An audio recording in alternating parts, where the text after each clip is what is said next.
Hello guys, welcome back to my channel.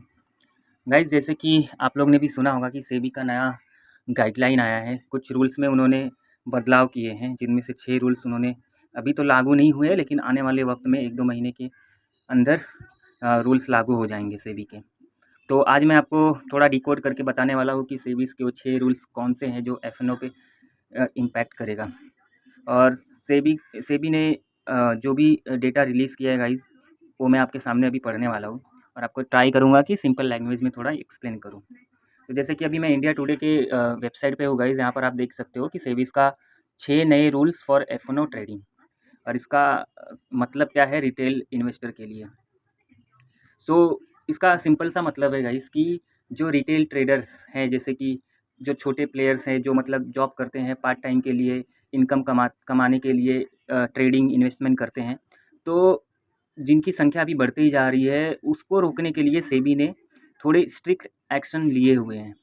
क्योंकि जो भी वो लोग हैं रिटेलर्स, जिसको रिटेलर्स बोलते हैं, वो मार्केट में आके अपने पैसे को बस लॉस कर रहे हैं, ऐसा सेबी का मानना है। क्योंकि उन्होंने अभी रिसेंटली एक डेटा रिलीज़ किया था जिसमें 93% जो रिटेलर्स है वो अपना मनी लॉस कर रहे हैं इन द शेयर मार्केट, ऐसा उनका कहना है उनके स्टैट्स के मुताबिक। So guys, only 7% people are making money in the trading section, ऐसा ऐसा सेबी का मानना है गाइज।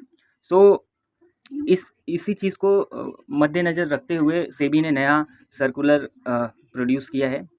और उन्होंने ये सर्कुलर इसलिए प्रोड्यूस किया क्योंकि उनका मानना है कि रिटेलर्स लोग की संख्या कैसे करके कम करें हम।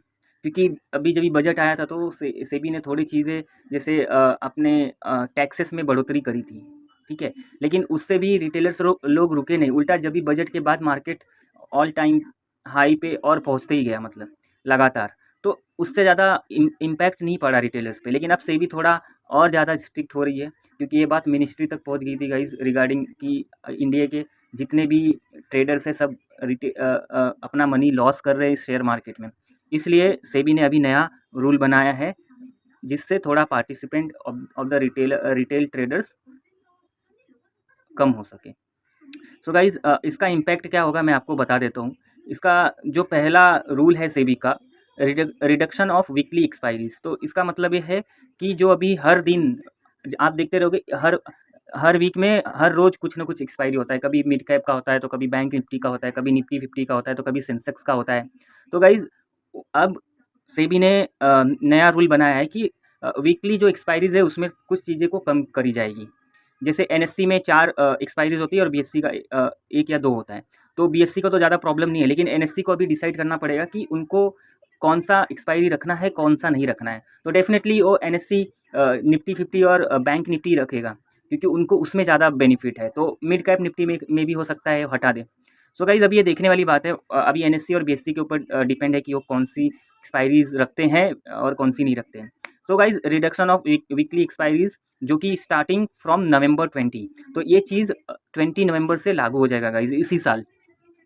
और उनका यही मानना है कि guys, weekly expiry for index derivative contract to one per benchmark index per exchange. This means that exchanges will now offer only 6 weekly contracts each month instead of current 18। तो मतलब सेबी ने अभी ओनली 6 कॉन्ट्रैक्ट वीकली एक्सपायरी के लिए बोला है, जो कि अभी करंट का जो है 18 एक्सपायरी चल रहा है इन अ मंथ। तो उनका गोल है कि उस चीज़ों को कैसे कम किया जाए, क्योंकि गाइज़, अभी पहले जो मंथली एक्सपायरीज़ होते थे बैंक निफ्टी ये सब का, तभी मार्केट इतना वोलेटाइल नहीं हुआ करते थे। लेकिन अभी जो वीकली एक्सपायरीज़ होते हैं, जो हीरो ज़ीरो ट्रेड होता है, जो लोगों को फँसाने का काम करते हैं, जैसे कोई टेलीग्राम पे कोई पेज फॉलो कर रहा है, उसने हीरो ज़ीरो दे दिया, लेकिन उसमें आपने लगा तो दिया करोड़ों रुपये कमाने के लिए, लेकिन ज़रूरी तो नहीं है ना कि वो हीरो ज़ीरो लगी जाए। सो वो सब चीज़ों को रोकने के लिए सेबी ने थोड़ा स्ट्रिक्ट एक्शन उठाया है गाइज़। तो पहला तो हो गया वीकली एक्सपायरीज़ कम होगा गाइज़, और ये चीज़ नवंबर 20 से एप्लीकेबल भी हो जाएगा। और दूसरा जो है, उन्होंने इंक्रीज्ड कॉन्ट्रैक्ट साइज़। गाइज़, ये एक बड़ी बात है, लेकिन रिटेलर्स को उतना इम्पैक्ट नहीं गिरेगा जितना ये ब्रोकरेज फर्म्स और जो बड़े-बड़े इंस्टीट्यूशंस हैं, उनको ये ज़्यादा ये वाला जो सेक्शन है गाइज़, उनको ज़्यादा इम्पैक्ट करेगा ये चीज़। क्योंकि हम लोग तो उतने में ट्रेड नहीं करते, लेकिन जो बड़े इंस्टीट्यूशन हैं, जो ब्रोकरेज फर्म हैं, जो एक ही साथ बड़ा अमाउंट इन्वेस्ट करते हैं शेयर मार्केट मार्केट में, उनके लिए भी थोड़ा प्रॉब्लमेटिक ये डिसीज़न हो सकता है। So the minimum trading amount for derivatives will rise from the current range of, जो अभी 5 से 10 लाख था वो बढ़ा के 15 लाख तक कर दिया गया है, और इन फ्यूचर गाइज 20 तक भी करने वाले हैं, सेबी का ऐसा मानना है। सो गाइज कॉन्ट्रैक्ट साइज जो अभी 15 से 10 लाख था वो अभी 5 से 10 लाख था वो 15 लाख कर दिया गया है फ्रॉम दी सेबी साइड। सो और इन फ्यूचर ये 20 लाख तक भी किया जाएगा। सो जो तीसरा है हायर मार्जिन रिक्वायरमेंट। तो गाइज जो हाई मार्जिन अब इन लोग ने जो कॉन्ट्रैक्ट साइज बढ़ाया है उसके लिए हाई मार्जिन रिक्वायर भी चाहिए होगा। ये इसलिए किया गया है क्योंकि जो हाई वोलेटिलिटी होती है एक्सपायरीज के डेज स्पेशली, से भी उसको लॉस को थोड़ा कम करने के लिए ये कदम उठा रहे हैं लोग। जो शॉर्ट ऑप्शंस होते हैं एक्सपायरीज के दिन, उसको कम करने के लिए सेबी ने ये हायर मार्जिन रिक्वायरमेंट्स का एक रूल बनाया है, जिसमें जो हाई वॉल्यूम होते हैं इंट्राडे में उसको कम करने के लिए बनाया गया। स्पेशली देखा जाए तो ये इम्पैक्ट गाइज रिटेलर्स लोग को ही पड़ेगा, और जैसे कि मैंने बताया कि जो ऊपर वाला रूल है ये ब्रोकरेज फर्म को ज़्यादा इम्पैक्ट करेगा गाइज। सो चौथा है अपफ्रंट कलेक्शन ऑफ प्रीमियम्स। तो जैसे कि गाइज आप जानते हो कि जैसे आप ट्रेड लेते हो तो आपका जो अपफ्रंट कलेक्शन है वो बाद में कटता था, ठीक है, एडजस्ट होता था आपके प्रॉफिट या लॉस में से। लेकिन अब सेबी ने बोला है कि नहीं, अभी जैसे ही आप ट्रेड करते हो, जैसे आप लॉट खरीदते हो, कुछ भी करते हो, आपको प्रीमियम तुरंत ही देना पड़ेगा, ऐसा सेबी का मानना है। और उन्होंने ये रूल बनाया और ये रूल 1 फरवरी से अप्लीकेबल भी हो जाएगा गाइज। सो ये डिस्करेज करने के लिए बनाया गया है रूल, ताकि रिटेलर्स लोग एक बार सोचे एक्सेसिव इंट्राडे लेवरेज का फ़ायदा उठाने के लिए। देखा जाए तो ये लेवरेज को थोड़ा कम करने के लिए किया गया है, ताकि क्योंकि आपको उतना आपके पास कैपिटल होना चाहिए आपके अकाउंट में, तभी आप अपफ्रंट प्रीमियम्स गाइस पे कर पाओगे, अदरवाइज नहीं हो सकता है, ठीक है। क्योंकि पहले तो आपको जब भी आपका जब भी ट्रेड हो जाता था उसके बाद जो भी एडजस्टमेंट बैकेंड्स होना था वो होता है, ठीक है। तो लीवरेज वगैरह को कम करने के लिए कोलैटरल सफिशिएंट, वही मतलब आपका अमाउंट कैपिटल उतना सफिशिएंट होना चाहिए पोजीशंस के लिए। सो गाइज पांचवा है removal of calendar spread benefit. तो ये पांचवा टर्म्स एंड कंडीशन गाइज इसलिए बनाया गया है क्योंकि जो गाइज ये removal of calendar spread benefit का मतलब ये हो कि जैसे मार्केट में आजकल लोग ट्रेडिंग नहीं कर रहे, सट्टेबाजी कर रहे हैं, ठीक है। जैसे कोई भी बड़ा इंस्टीट्यूशन हो गया, जो भी है ब्रोकरेज फर्म्स है, वो क्या करते हैं, बड़े बड़े फंड इन्वेस्ट कर देते हैं। तो एक टाइप का ये सट्टा ही हो गया जिसके पास कैपिटल अवेलेबल है। तो जो अलग अलग डेट्स को जो एक्सपायरीज आती हैं, जो पोजीशंस जो ऑफसेट होता है, उसको उसको लिमिट एलिमिनेट करने के लिए ये जो अरे यार, तो उसको सट्टेबाजी को कम करने के लिए ये रूल बनाया गया है गाइस। स्पेशली जो एक्सपायरी डेज के दिन ये सब चीज़ें ज़्यादा होती हैं, तो ये जो रूल बनाया गया हो उससे ये चीज़ें थोड़ी इम्पैक्ट होगी, जो जो भी करेगा उसको थोड़ा मतलब ज़्यादा इफेक्ट गिरेगा इस चीज़ का गाइस। तो छठवां है intraday monitoring of position limits. So guys जैसे कि आप जानते हो कि पहले इतना मॉनिटरिंग नहीं होता था, लेकिन अभी 1 अप्रैल 2025 से स्टॉक एक्सचेंज आप लोग का जितने भी आप इंट्राडे में पोजीशंस आप रखोगे उनको मॉनिटर करेगी। जो भी आप इंडेक्स डेरिवेटिव्स में आप ट्रेड करोगे उसका ये लोग आपके ऊपर नज़र रखेंगे, उसको मॉनिटर करेंगे। एंड ये चीज़ ये लोग मल्टीपल टाइम्स भी कर सकते हैं ड्यूरिंग द डे। तो इससे इनका कहने का मतलब है कि वो ये रिस्क को रिड्यूस कर रहे हैं, ताकि जो लिमिट्स है वो ज़्यादा मतलब क्रॉस ना हो। ऐसा इन लोग का मानना है कि लिमिट्स को ज़्यादा रिड्यूस करने के लिए ये रूल बनाया गया है। So what does it mean for retail investors? These changes are particularly significant for retail investor who often engage in derivatives trading. Here is how these new measures will impact them. So guys इतने rule है जो सेबी ने अभी बनाए हैं। इसका additional आप देखोगे तो curving speculation. So guys curving speculation का जो मतलब है, उसका मतलब है कि जो सट्टा बाज़ार होता है उसको उसका जो रिस्क है उसको मैनेज करने के लिए ये रूल बनाया गया है। स्पेशली जो लोग को उतना बड़ा लॉस सहने की मतलब उतना उनका कैपेसिटी नहीं है फाइनेंशली, उसके लिए ये चीज़ बनाया गया। आप पढ़ भी सकते हो। The increase in contract size is expected to deter speculative trading, especially among small retail participants who may not have the financial capacity to absorb larger losses। तो जैसे कि मैंने बताया कि जो छोटे रिटेलर्स है वो आप उतना ज़्यादा लॉस नहीं सह सकते, उतना ज़्यादा लॉस नहीं ले सकते, उसके लिए ये कर्बिंग स्पेकुलेशन जो भी है बनाया गया है। और ये जो रूल ऊपर बनाया है ना गाइस सेबी ने, ये सबका जो इम्पैक्ट गिरेगा, ये एक तो ये हो गया इम्पैक्ट, क्योंकि इससे क्या होगा कि जो रिटेलर्स है वो एक दो बार सोचेंगे, मतलब अपने पोजीशन को होल्ड करना, या फिर अपफ्रंट प्रीमियम देने के लिए ट्रेड लेने से पहले सोचेंगे। तो ये सबका इम्पैक्ट क्या गिरेगा, सेबी ये बताना चाहता है। तो दूसरा सेबी का कहना है कि इससे क्या होगा, इससे lower participation in option trading कम होगा। आई मीन उनका कहने का मतलब है कि participation in option trading will be lower, ठीक है। तो द इसका मतलब है कि वो ये रूल बनाने से रिटेलर्स जो है वो रिस्क थोड़ा कम लेंगे या ट्रेडिंग थोड़ा कम करेंगे, अपना रिस्क मैनेजमेंट करके चलेंगे। सो आप पढ़ सकते हो कि the reduction in the number of expiry number of weekly expiries and the removal of calendar spread benefits are likely to decrease retail participation in option trading.